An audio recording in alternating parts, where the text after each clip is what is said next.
ഈശോ മിശിഹായിക്ക് സ്തുതിയായിരിക്കട്ടെ. ഈശ്വരേറ്റ സ്നേഹിക്കപ്പെട്ട സഹോദരരെ, ഭൂതോച്ചാടന അനുഭവ പാഠങ്ങളുടെ 77ാമത്തെ സെഷനിലേക്ക് ഈശോയുടെ നാമത്തിൽ ഹൃദ്യമായ സ്വാഗതം.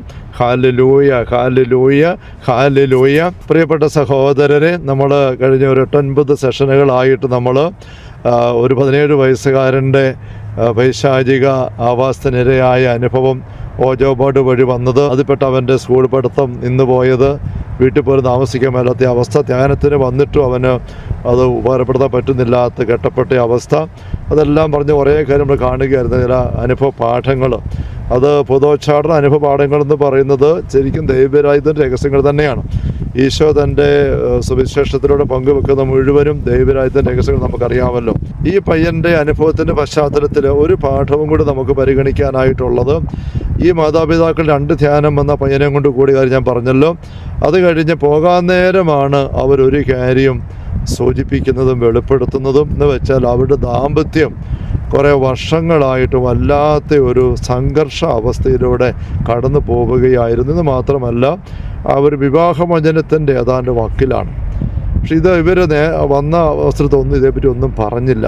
അവിടെ ഇതേപ്പറ്റി ഞങ്ങൾക്ക് ഒരു സൂചന പോലും കിട്ടിയില്ല, അവർ തന്നില്ല. അവർ വളരെ വിദഗ്ധമായിട്ട് സന്തോഷമായിട്ട് അവർ കാണപ്പെടുകയും പെരുമാറുകയൊക്കെ ചെയ്തു. അവസാനം ഞങ്ങൾക്ക് തിരിച്ചറിവ് കിട്ടിയ കാര്യമാണ്, ഈ യുവാവിൻ്റെ ഈ ഒരു നിസ്സഹായ അവസ്ഥയ്ക്ക് ഇടവരുത്തിയത് യഥാർത്ഥത്തിൽ ആ മാതാപിതാക്കളുടെ ദാമ്പത്യത്തിൽ ഈ ഒരു വിള്ളലും അകൽച്ചയുമാണ്. കുഞ്ഞുങ്ങളുടെ വിഷയങ്ങളും പറഞ്ഞുകൊണ്ട് മാതാപിതാക്കൾ ആത്മീയ സഹായം തേടി ധ്യാന കേന്ദ്രത്തിലേക്ക് വിളിക്കുകയോ വരികയോ ഒക്കെ ചെയ്യുമ്പോൾ ഏതാണ്ട് 90% കേസുകളിലും കാണുന്നൊരു കാര്യം, കുഞ്ഞുങ്ങളിലല്ല യഥാർത്ഥത്തിൽ പൈശാചിക മേഖലയ്ക്കൊരു എൻട്രി പോയിൻ്റ്, ഒരു പ്രവേശന പഴുത് കിട്ടിയത്, മറിച്ച് മാതാപിതാക്കളുടെ ജീവിതത്തിലൂടെയാണ് എന്നുള്ളതാണ്. നമുക്കറിയാമല്ലോ, ഒരു കുടുംബത്തെ കുടുംബമാക്കുന്നത് ഒരു യുവാവും യുവതിയും ഭാര്യയും ഭർത്താവുമായിട്ട് ദാമ്പത്യത്തിൽ കടന്നു വരുമ്പോഴാണ് കുടുംബത്തിൻ്റെ രൂപഭാവം ആദ്യം ഉണ്ടാകുന്നത്. ആ ഒരു കുഞ്ഞുങ്ങളൊക്കെ ആയിട്ട് ജീവിക്കുമ്പോഴും ആ ഒരു കുടുംബത്തിൻ്റെ സുരക്ഷിതത്വം എന്ന് പറയുന്നത് ഈ അപ്പനും അമ്മയും തമ്മിലുള്ള സ്നേഹത്തിൻ്റെ ബന്ധമാണ്. ഒരു വീടിൻ്റെ മേൽക്കൂട് നമുക്കിങ്ങനെ കാണാൻ പറ്റിയാൽ, ഇങ്ങനെ മേൽക്കൂട് കാണുമ്പോൾ മേൽക്കൂട് ചേർന്ന് ഇരിക്കുമ്പോഴാണ് ആ വീടിനകത്ത് കുഞ്ഞുങ്ങൾക്ക് എല്ലാവർക്കും പെരുമാറാൻ സാധിക്കുന്ന, ഉറങ്ങാനും ഉണ്ടും ഉറങ്ങിയും പഠിച്ചും വിശ്രമിച്ച് സുരക്ഷിതമായിട്ട് മഴയും വെയിലും പൊടിയും മഞ്ഞും ഒന്നും അടിക്കാതെ. എന്നാൽ ഈ ഒരു വീടിൻ്റെ മേൽക്കൂട് ഇങ്ങനെ പൊളിഞ്ഞ് പോയിരിക്കുമെന്ന് വിചാരിക്കുക, തുറന്ന് പൊളിഞ്ഞു പോയി. അങ്ങനെ പൊളിഞ്ഞിരിക്കുന്ന മേൽക്കൂടുള്ള ഒരു വീടിനകത്ത് താമസിക്കുന്ന വ്യക്തികൾക്ക് വെയിലടിക്കും, മഴ പെയ്യുമ്പോൾ നനയും, മഞ്ഞ് വരുമ്പോൾ അതങ്ങനെ പക്ഷികൾ കാഷ്ടിക്കും, ഒരു സംരക്ഷണവും ഇല്ല, അവർക്ക് സുരക്ഷിതത്വമില്ല. ഭാര്യയുടെയും ഭർത്താവിൻ്റെ ഉള്ള് പരസ്പരം അകന്ന് വെറുത്ത് പോകുന്ന അവസ്ഥ, ഇങ്ങനെ മേൽക്കൂട് പൊളിഞ്ഞു പോകുന്ന വീടിൻ്റെ അവസ്ഥയാണ് കുടുംബത്തിനുണ്ടാക്കുന്നത്. അങ്ങനത്തെ കുടുംബങ്ങളിൽ വളർന്നു വരുന്ന കുഞ്ഞുങ്ങൾ ഈ മേൽക്കൂട് പൊളിഞ്ഞ വീട്ടിലെ കുഞ്ഞുങ്ങൾക്ക് ആരോഗ്യം ഒരിക്കലും ശരിയാവുകയില്ല. എന്നും പനിയും ചുമയും ജലദോഷവും തുമ്മലും അലർജി ആയിരിക്കും. എന്ന് പറഞ്ഞ പോലെ ഈ ദാമ്പത്യത്തിൽ അകൽച്ചയുമായിട്ട് മാതാപിതാക്കൾ നീങ്ങുന്നിടത്ത് അവരുടെ ചുമതല ഏൽപ്പിക്കപ്പെടുന്ന കുഞ്ഞുങ്ങൾക്ക് സംരക്ഷണമില്ല. അങ്ങനെയുള്ളിടത്തോട്ട് പല രീതിയിലുള്ള തിന്മയുടെ ആക്രമണങ്ങൾ കടന്നു വരും. നമ്മൾ വളരെ ഗൗരവത്തോടെ ശ്രദ്ധിക്കേണ്ട കാര്യമാണ്. നമ്മൾ തേങ്ങയുടെ കാര്യം പറയുമ്പം വാടയ്ക്ക തേങ്ങ തെങ്ങിൽ നിന്ന് വീഴുന്നു. വാടയ്ക്ക തേങ്ങ കൊള്ളിയല്ലാത്ത കായുണ്ടായി മൂത്തു, പക്ഷേ അത് ഉപയോഗിക്കാൻ കൊള്ളാത്ത രീതിയിൽ രുചികെട്ട് വാടയ്ക്ക തേങ്ങ എന്ന് നമുക്കറിയാമല്ലോ. അങ്ങനെ വാടയ്ക്ക തേങ്ങ പിന്നെയും തെങ്ങിൽ നിന്ന് വീഴുന്ന കാണുമ്പോൾ നമ്മൾ ഈ മരുന്നടിക്കേണ്ടത് തേങ്ങായിക്കാണോ തെങ്ങിനാണോ? ശ്രദ്ധ വരുത്തേണ്ടത് തേങ്ങായുടെ മേലാണോ തെങ്ങിൻ്റെ മേലാണോ എന്ന് ചിന്തിക്കുമ്പോൾ ഉത്തരം നമുക്കറിയാം, തേങ്ങായിലല്ല മരുന്നടിക്കേണ്ടത്, തെങ്ങിനാണ്. വാടയ്ക്ക തേങ്ങ എന്ന് പറഞ്ഞ പോലെ നമ്മുടെ കുഞ്ഞുങ്ങൾ പല രീതിയിൽ പോരായ്മകളിലേക്കൊക്കെ പോയി വാടിയും കോടിയൊക്കെ പോകുമ്പം നമ്മൾ ദമ്പതികൾ മാതാപിതാക്കളൊക്കെ ആയിരിക്കുന്നത്, നമ്മൾ അച്ഛന്മാരായിരിക്കും, ഞങ്ങൾ ഉൾപ്പെടെയുള്ള നമ്മൾ ആരെയാണ് ദൈവം കുഞ്ഞുങ്ങളെ ഏൽപ്പിച്ചിരിക്കുന്നത്, നമ്മൾ ആണ് ആത്മശാസ്ത്രം നമ്മിലേക്ക് നോക്കേണ്ടത്.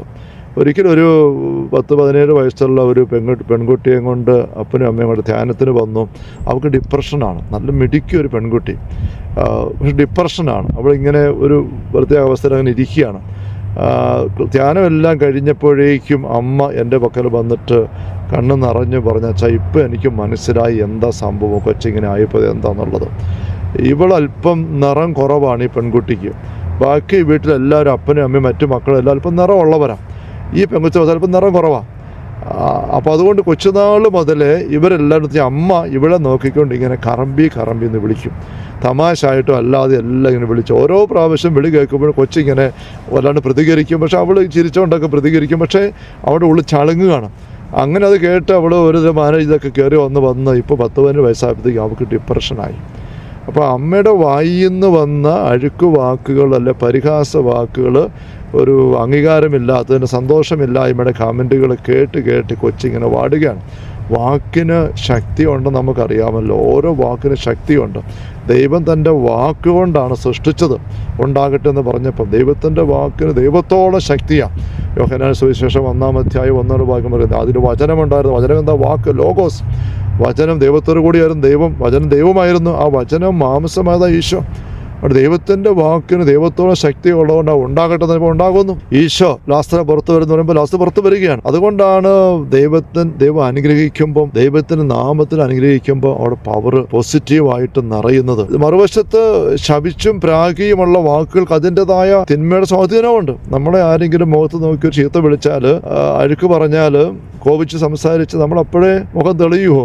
ഇല്ല, മുഖം വാടും. എന്താ മുഖം വാടാൻ കാരണം? അവരുടെ വാക്കിലൂടെ അവരുടെ ഉള്ളിലുള്ള നെഗറ്റീവ് എനർജി, വെറുപ്പ്, തിന്മ നമ്മുടെ ഉള്ളിലേക്ക് പകർന്നു വന്നു.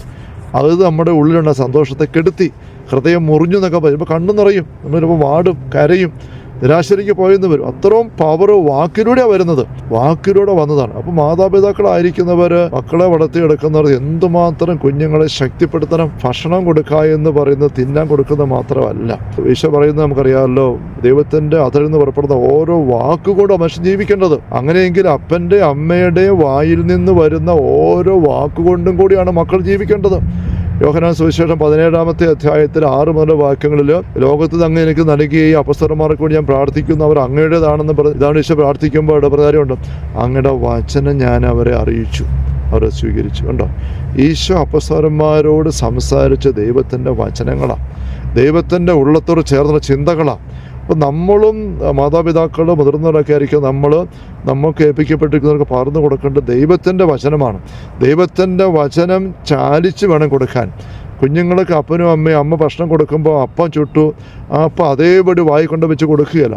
ആ അപ്പം കയ്യിലെടുത്തിട്ട്, ചോറ് കയ്യിലെടുത്തിട്ട് ആ കുഞ്ഞിൻ്റെ പ്രായത്തിനും ദഹനശേഷിക്കും വായയുടെ അവസ്ഥ പല്ലൊന്നും ഉണ്ടായിട്ടില്ലായിരിക്കും. അതിങ്ങനെ ചാലിച്ച് കൈകൊണ്ട് വേണ്ട പോലെ ചാലിച്ചെടുത്തിട്ട് ഞെക്കി പാകപ്പെടുത്തി വായി വെച്ച് കൊടുക്കും കുഞ്ഞിൻ്റെ അവസ്ഥ വെച്ച്. അപ്പോൾ നമ്മൾ തമ്പുരാൻ്റെ വചനം അപ്പനും അമ്മയും കയ്യിലെടുത്തിട്ട്, ഉള്ളിലെടുത്തിട്ട് അതിനെ സ്വാംശീകരിച്ച് കുഞ്ഞുങ്ങൾക്ക് പാകത്തിന് പകർന്നു കൊടുക്കണം. എഫെസ്യ ലേഖനം 4-ാം അധ്യായം വായിക്കുന്നുണ്ടല്ലോ, നിങ്ങളുടെ അധരങ്ങൾ തിന്മയുടെ വാക്കുകൾ പുറപ്പെടരുത്, കേൾവിക്കാർക്ക് ആത്മീയ ചൈതന്യം പ്രദാനം ചെയ്യുന്നതിനായി സന്ദർഭം അനുസരിച്ച് ദൈവത്തിൻ്റെ വചനങ്ങൾ, വാക്കുകൾ പറയണം. അപ്പം ആത്മീയ ചൈതന്യം പ്രദാനം ചെയ്യത്തക്ക രീതിയിലുള്ള വാക്കുകളെ വായിന്ന് വരാവൂ. വാക്കിൻ്റെ കാര്യം ഇത്ര ഗൗരവമായിരിക്കുന്നത് തന്നെയാണ് പ്രവൃത്തികളുടെ കാര്യം. മാതാപിതാക്കളുടെ സകല പെരുമാറ്റങ്ങളും സംസാരങ്ങളും ഇടപെടലുകളും കുഞ്ഞുങ്ങളെ ശക്തിപ്പെടുത്തി സ്നേഹത്തിൽ നിറച്ച്, ദൈവിക കൊണ്ട് നിറച്ച്, ദൈവത്തിൻ്റെ ഛായയ്ക്കും സാദൃശ്യത്തിനും അനുസൃതമായ രീതിയിൽ വളർത്തിയെടുക്കാൻ പര്യാപ്തമായ രീതിയിലാവണം. അതല്ലാത്ത പെരുമാറ്റങ്ങൾ മാതാപിതാക്കളുടെ ഭാഗത്ത് ഉണ്ടായിക്കഴിഞ്ഞാൽ മക്കൾക്കത് മുറിവാണ്, ചതവാണ്. ആ മുറിവിലും ചതവിലും തിന്മയുടെ സാന്നിധ്യം കയറി പ്രവർത്തിക്കാൻ ഇടവരികയും ചെയ്യും. അങ്ങനെ ഉള്ള ഒരു പശ്ചാത്തലം, ഒരു സംരക്ഷണമില്ലായ്മ. ഞാൻ ഈ പറഞ്ഞ 17 വയസ്സുകാരൻ ഞാൻ പറഞ്ഞില്ലേ, ഓജബോർഡ് കളിച്ച് സ്കൂളിൽ വെച്ച് കൂട്ടുകാരുമായിട്ട് കൂടിയിട്ട് തിന്മയ്ക്ക് കൂടി തുറന്നു കൊടുത്ത അവസ്ഥയിൽ ഇപ്പോൾ അപ്പനും അമ്മയും കൂടെ എത്ര ധ്യാനിപ്പിക്കാൻ കൊണ്ട് നോക്കിയിട്ട് അവനൊന്നും തിരിയുന്നില്ല, അവനക്ക് താല്പര്യമില്ല ആ അവസ്ഥയിൽ. അപ്പോൾ നമ്മളിപ്പോൾ തിരിച്ചറിയായിരുന്നു, ഈ അപ്പനും അമ്മയും അവരുടെ ദാമ്പത്യം വല്ലാത്തൊരവസ്ഥയിൽ തകർച്ചയുടെ വക്കിലെത്തിയിട്ട് അവർ തന്നെ ഡൈവോഴ്സിനെ കുറിച്ച് ചിന്തിച്ചിട്ടുള്ള അവസ്ഥയിലാണ്. അതാണ് ഈ കുഞ്ഞിന് ആത്യന്തികമായിട്ട് സംരക്ഷണമില്ലായ്മ കൊടുക്കാനായിട്ട് വന്നത്. ഇതെത്ര പറഞ്ഞു പോകുമ്പോൾ എളുപ്പമാണെന്ന് പറഞ്ഞാലും ചെയ്തു വരുമ്പോൾ അത്ര എളുപ്പമുള്ള കാര്യമല്ല. പക്ഷെ നമ്മളത് ഈശോ പറയുന്നില്ലേ, കൃപ ലഭിച്ചവരല്ലാതെ മറ്റാരും ഈ ഉപദേശം മനസ്സിലാക്കുന്നില്ല. ഏത് ഉപദേശം? വിവാഹ ജീവിതത്തിൻ്റെ ഉപദേശം. 19 കാണുന്ന വിവാഹത്തെക്കുറിച്ച് പറയുമ്പോൾ കൃപ ലഭിച്ചവരല്ലാതെ മറ്റാരും.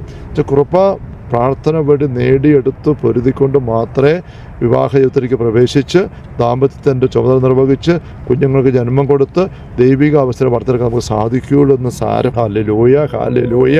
കർത്താവ് യേശു മിശിഹായുടെ സമൃദ്ധമായ കൃപയും അനുഗ്രഹങ്ങളും പിതാവായ ദൈവത്തിൻ്റെ അവർണ്ണനീയമായ സ്നേഹവും പരിശുദ്ധാത്മാവായ ദൈവത്തിൻ്റെ നിരന്തരമായ സഹവാസവും നാം എല്ലാവരുടെയും കൂടെ ഉണ്ടായിരിക്കട്ടെ, ഇപ്പോഴും എപ്പോഴും എന്നേക്കും.